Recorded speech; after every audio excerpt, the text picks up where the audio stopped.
Most fictional series have one thing in common, that being they have a big boss who's always ready to take on their protagonist, and these two come from two iconic Nintendo games and are some of the toughest pirates you'll ever meet, like Ridley, the dragon space pirate conqueror, and King K. Rool, the banana-hungry ruler of the Kremlings. I'm Aiden Care, and I'll analyze their weapons, stats, and abilities in order to see which one of these two will face their final fight.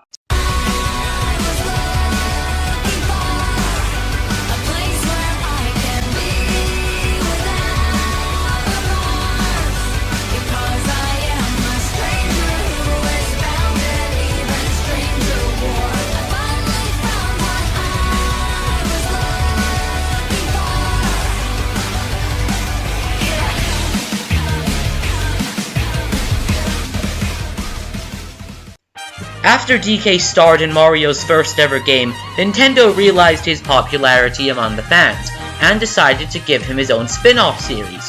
However, since they wanted to make this a platformer, they had to come up with a good villain. So of course the experts at Nintendo sat down and decided the best rival for a gorilla would be a crocodile. For some reason. Anyway, as such, King K. Rool was created, before being later replaced by tiki masks and weird penguin Vikings. King K. Rool was DK's main rival, always ready to take over his home and steal his banana hoard, with the help of his minions, named the Kremlings. Why King K. Rool and the Kremlings wanted the banana hoard so bad, I have no idea. Maybe he's trying to fix that crazy eye. Ugh. Anyway, when your opponent packs enough power to punch a moon down from orbit, you need to be quite strong yourself, and luckily for King K. Rool, he has strength to spare. His sharp teeth and claws allow him to deal massive damage to his opponents, and he can also creep them out with his eye. Just sorry to keep on going on about it, but blah. He can also use a strong plate on his stomach to reflect attacks, and also tank them as well. He also likes to slam, grapple, and stomp on his foes, and much like DK, he can pull out a boxing glove and start to punch his opponents. King K. Rool can also throw out his crown just like it was a boomerang. However, I personally don't like this move, as for a few seconds he's not the king, and that upsets me greatly. However, it is actually pretty strong, especially in Smash, though that is pretty much King K. Rool in a nutshell. He also has his trusty blunderbuss, which allows him to fire cannonballs, both spiked and non-spiked versions. He can also use the blunderbuss to suck up the cannonballs and shoot them back. And if he wants to, he can even suck up his enemies within his cannon. And the blunderbuss can also shoot out gases. These gases can freeze the opponent, reduce their speed, and even cause their movements to reverse. And despite being, well, putting it bluntly, an idiot, he seems to have some form of selective intelligence, as he has several inventions that he's used over the course of his games, such as a cloaking device that turns him invisible, except for his shadow. Well, that's still pretty impressive regardless. He also has a helicopter pack that allows him to fly and carry his weight. He also has the Gangplank Gallon, his own personal pirate ship that he and his Kremlins use to assault islands, and it can even blow up DK Island. Though, since his ship can do it, his other weapon, the Blast-O-Matic, is kind of pointless, isn't it? Considering it's also capable of destroying DK Island. Though I suppose having a giant laser is always pretty cool. And much like the majority of the Smash community, King K. Rool likes to cosplay, such as his Captain K. Rool persona. In this costume, he dresses up like a pirate, and gains the power of temporary invincibility, along with teleportation? I mean, sure they're powerful abilities, but I think they suit his other costume more, which is known as Roolstein. With Roolstein, he dresses up as a mad scientist, and he can shoot out small blasts of electricity, shoot out bombs, and also has his own personal submarine, which can fire fireballs and also electric beams. He also has less useful outfits, like the Pharaoh outfit for playing baseball? Okay, so the teleporting pirate thing was one thing, but this is just freaking ridiculous. But his last and most useful item is the Crystal Banana. With this, he grows to the size of an island and can actually manipulate the weather, as well as breathe fire, and he can even pull a Madara and shoot meteors down from the sky. Not only that, but it gives him a massive strength boost as well. And remember that selective intelligence I mentioned earlier? Well, King K. Rool is actually so smart that he, no joke, built a robot out of his wife's kitchen utensils, and have everybody believe that that robot was a leader of the Kremlings. This brings us to his feats. King K. Rool is kept up and even beating Donkey Kong, who was said earlier punched a moon down from orbit. However, this moon was not the actual moon and was far smaller, but it was still an impressive feat, which has been calculated to country level by several people.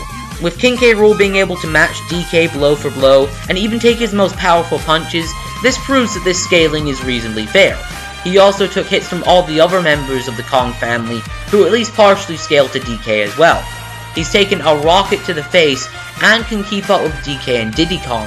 DK can punch so fast that his hands get set on fire, and both DK and Diddy have dodged electricity and natural lightning, meaning that King K. Rool is also very fast. However, King K. Rool still has his faults. While he's smart, he can also be really dumb and incompetent sometimes. Plus, he often underestimates his opponents, and he can be quite goofy and cocky. He's also, frankly, insane and just really nuts, and this can hamper his fighting ability. But don't let that fool you. King K. Rool is a croc that won't stop until every banana in the entire world belongs to him.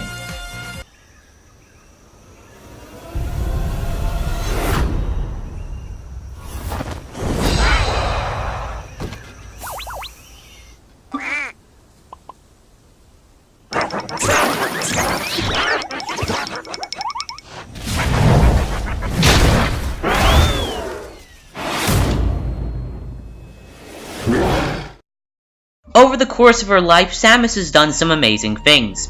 She saved the universe, fought an evil clone of herself, twice, wiped out several alien species and conquered hostile planets. So obviously when they came up for a nemesis for her, they needed the deadliest thing they could imagine. Bring in Ridley. Ridley, funnily enough, actually caused Samus to become his greatest foe, and he did it himself. You done goofed, Ridley, you done goofed. Ridley is one of the highest ranking space pirates, who, instead of going island to island for treasure, they would go planet to planet. And eventually Ridley found himself on the planet K2L. Ridley led a platoon of space pirates to attack the planet, but he ran into a young girl named Samus. She tried to befriend him, and in response to a sweet innocent young girl trying to befriend him, Ridley killed Samus's mother and conquered her planet. Ridley's just such a nice guy, isn't he? Though, unfortunately for Ridley, he got a giant spaceship dropped on him that exploded by Samus's dad, and he got really badly injured. Plus, you know, he inspired Samus's rage. She became one of the most feared bounty hunters and killed him several times. But being a powerful space pirate, Ridley has a wide amount of abilities. He can fly with his wings, breathe in space, and his sharp teeth and claws are great for damaging his foes. He can also breathe plasma, creating balls of it, or firing massive plasma lasers. Ridley also has some other stranger abilities. For example, he can heal himself through the consumption of human flesh, or flesh of other animals, which is just blah. Plus, a clone of Ridley has the ability to harden its skin to the point where it wasn't affected by Samus's attacks. And while this is a clone of Ridley, it does have all of his abilities, so it is safe to assume that Ridley can do this as well. And in Super Metroid, Ridley could camouflage himself mildly, could also control lava that he used against Samus in her fight. And he also has the ability to pull a Scrooge McDuck, and then bounce on the floor with his tail, jabbing it into his foes. All these different abilities make Ridley one fearsome opponent, but this isn't even Ridley's final form. Ridley has several different forms that he gained after his many deaths. These include Meta Ridley, who is a Ridley enhanced with cybernetic enhancements, Omega Ridley, which is a Ridley infused with the energy Phazon, and Proteus Ridley, who's like Meta Ridley, only he doesn't have as advanced cybernetics as Meta Ridley has. And we're going to be excluding all of these forms except for Omega Ridley, as Omega Ridley is the only one that Ridley could naturally obtain. Like, I know he needed an outside source, but it's something that Ridley could realistically acquire, unlike Meta or Proteus Ridley, which requires outside help and lots of prep time, which is why we're only going to be focusing on Omega Ridley. Anyways, Omega Ridley is much more powerful than regular Ridley. Phazon is a very powerful and deadly energy, which gives him many new abilities, such as being able to enhance his attacks with Phazon, making them much more powerful, being able to shoot out massive beams of pure Phazon, and being able to create Phazon armor, which covers up his weak points. Ridley is a ruthless killer, and has one of the biggest kill counts a Nintendo villain has ever had, and is easily one of Nintendo's darkest villains, and for a good reason. As said before, Ridley has conquered hundreds, if not thousands of planets, and Ridley is also an incredibly smart and powerful warrior. He even built a robot duplicate, just like King K. Rool did, and used it to lead the space pirates and try and kill Samus. Ridley is also a very capable leader, leading the space pirates after the defeat of Mother Brain. Ridley is also a proud warrior, never backing down with a fight, and is always willing to engage those in battle to test his skills. As for feats, Ridley has destroyed several mountains under 700 times Earth's normal gravity. Ridley's destroyed Samus' ship and scales to Samus in power. Samus was able to destroy Mother Brain's shield, the same shield that was made of the same materials that was capable of blocking missiles which have destroyed countries in one shot, making Ridley pretty durable. Ridley's also taken these blasts as well, and even stronger blasts than Samus. And his plasma blasts are more powerful than Samus' attacks, meaning he is at very least above country level. Ridley is also able to damage and nearly destroy all of Samus' suits.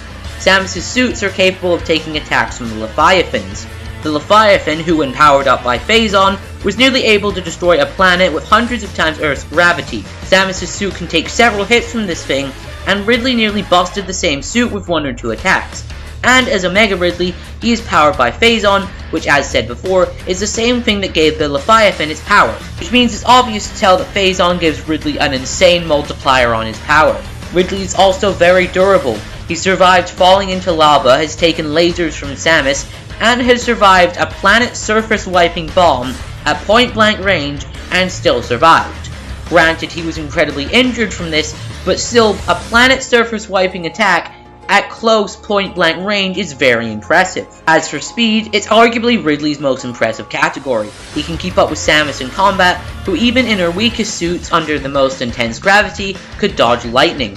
And he was able to keep up with Samus' ship and even dodge it trying to ram into him. And this ship is capable of moving between planets in seconds and traveling across solar systems in minutes, meaning it is massively faster than light.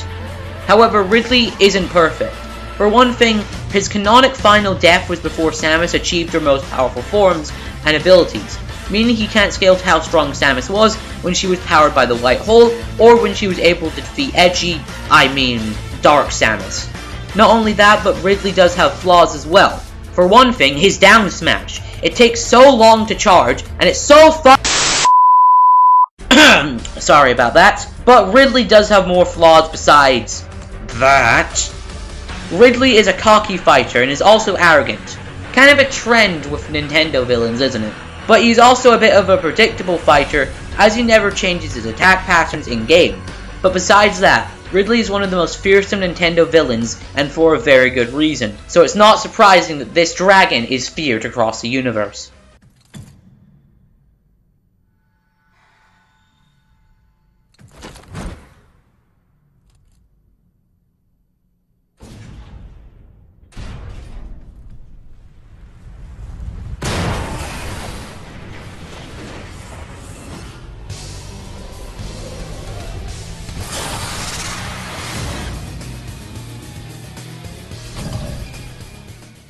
Now that both characters have been analyzed, we can move on to the animation, and then the verdict. But I'll give you a few seconds just in case you want to think about who will win and think about all the information, or you are making a reaction video and want to talk about who you think will win. You ready? Well then, let's see which one of these two will face their final fights. Why are my Kremlings so incompetent? I can't believe I have to fetch these bananas all by myself. Your planet is about to be conquered in the name of the space pirates. Could you not? Your ugly face is offending the great King K. Rool. Oh really? And what are you gonna do about it, little man? Oh, it's quite simple really. I'm going to throw my crown.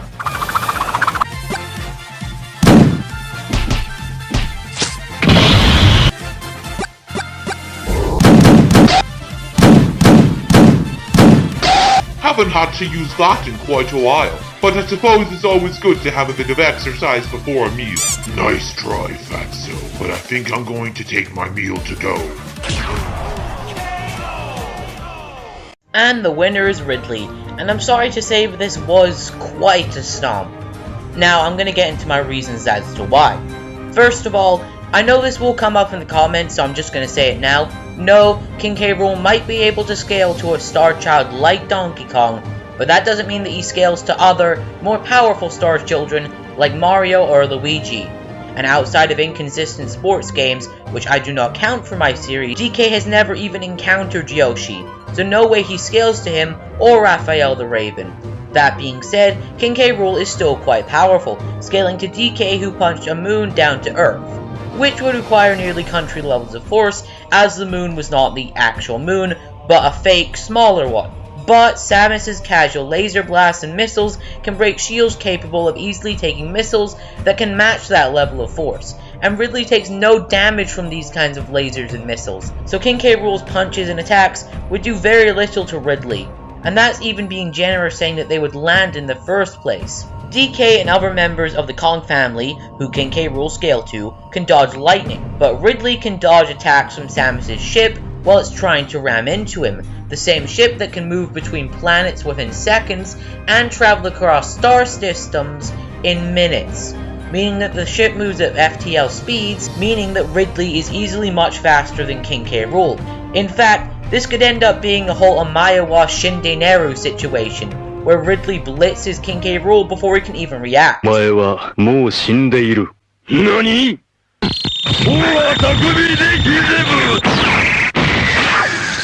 Rool's different costumes and weapons wouldn't really phase Ridley either. At most, they would just buy him some time. His stat-altering gas from the blunderbuss wouldn't do much. It'd only really be annoying to Ridley. The teleportation would be a bit annoying for Ridley as well, but King K. Rool can't spam it long enough to tire him out. As for the invincibility, it doesn't last long enough to give King K. Rool the edge and tire him out. Also, considering the major stat difference, saying that King K. Rool's invincibility would protect him from taking damage from a planet-level laser blast is straight up ridiculous and a no-limits fallacy, as invincibility doesn't always work. Look at Supersonic as an example. And the rest of the attacks from his costumes wouldn't really hurt Ridley either. Even the Blastomatic, one of his most powerful weapons, is actually far too weak to damage Ridley, and would just end up creating molten rock for Ridley to use against King K. Rool thanks to his lava manipulation. And by the way, none of this is talking about their super forms. Speaking of which, let's go over Omega Ridley versus Big King K. Rool. And I'm sorry to say, but the Crystal Banana wouldn't do much to help King K. Rool either. Sure, he gains a new size advantage over Ridley, as well as new abilities, but that's really it. He loses speed, and that's not good considering how outmatched in that department he already is, and his weather manipulation wouldn't really do much to Ridley either. Ridley can handle atmospheric re-entry with no issue, and has taken hot plasma to the face with no damage. So do you really think some wind and lightning are gonna affect Ridley? King K. Rool's meteors in this form is his best shot, but considering Donkey Kong, someone only slightly stronger and more durable than King K. Rool, can take them with barely any damage, they won't do much to Ridley. Even with the Crystal Banana, Ridley still outclasses King K. Rool. And once again, this isn't even counting Omega Ridley. But you know what, let's be nice. Let's say the Crystal Banana makes Ridley and King K. Rool equal in stats. Well, good for King K. Rool, but that still means Ridley can overtake him again with Phazon. Omega Ridley is powered by Phazon, the same energy that elevated a small harmless creature into being able to nearly destroy a planet. Meaning Phazon gives one massive multiplier, which would easily put Ridley above this highballed King K.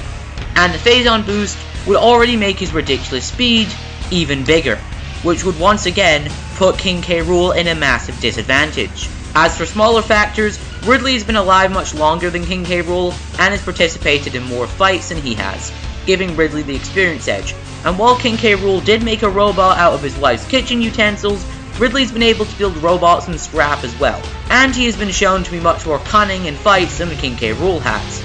Overall, all King K. Rool can do is delay his inevitable death by Ridley's hands, due to Ridley's speed, power, and durability. While King K. Rool might be a higher tier in Smash, Ridley just dethroned the king. The winner is Ridley.